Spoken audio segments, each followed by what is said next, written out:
Thomas the Tank Engine loves his branch line.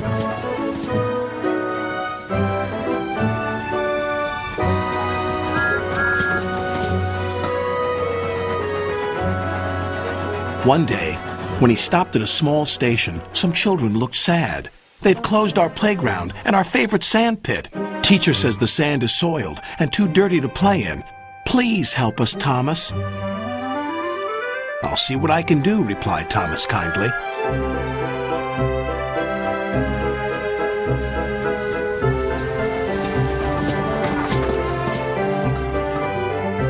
Thomas hoped things weren't quite as bad as the children had made them out to be. But as he passed their playground, a large sign read, "Playground closed until further notice." The children were right, thought Thomas sadly. He puffed into the yards and was just about to tell the other engines about the playground when Percy rushed in. "You look glum, little Percy," said Gordon.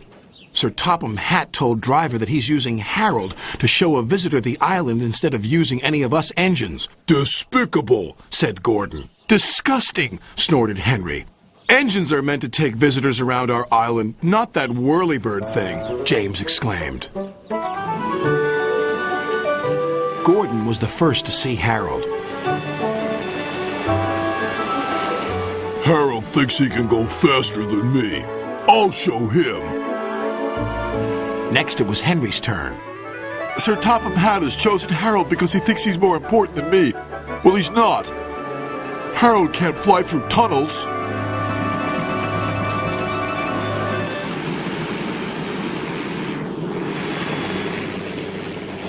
Percy stopped by a signal on his branch line near a field where sheep were grazing. Harold hovered for a while, then buzzed away. "I know what he's doing. He's counting sheep." And Percy puffed along his line, feeling much better about things. That evening, the engines talked about the situation. "Harold wants to get rid of us," said Gordon. "He doesn't need tunnels," added Henry. "Don't worry, he's just counting sheep," said Percy. "Counting sheep? Pah!" snorted Gordon. "He's counting how many engines he can get rid of. He'll see how useful I am tomorrow." Thomas wanted to mention the children's playground, but solving the mystery of Harold and the visitor came first. The next day, Gordon was traveling to collect his train. "We'll show that whirlybird just how fast you can go, Gordon," said his driver. But because they were watching Harold, they missed a signal and went on to the wrong line. Gordon was traveling to trouble. Ahead was a tunnel under repair. His driver reduced steam and braked hard. But it was too late.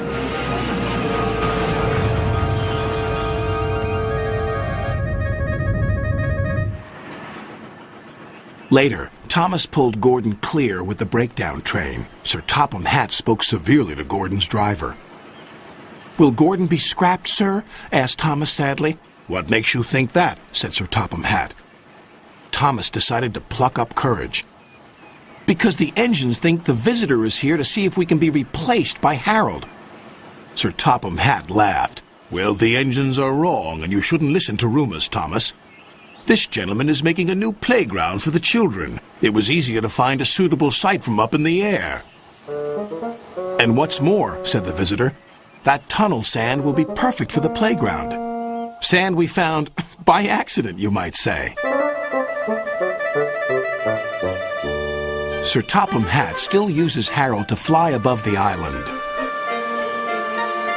But all the engines know that Harold isn't spying on them. He is just being very useful.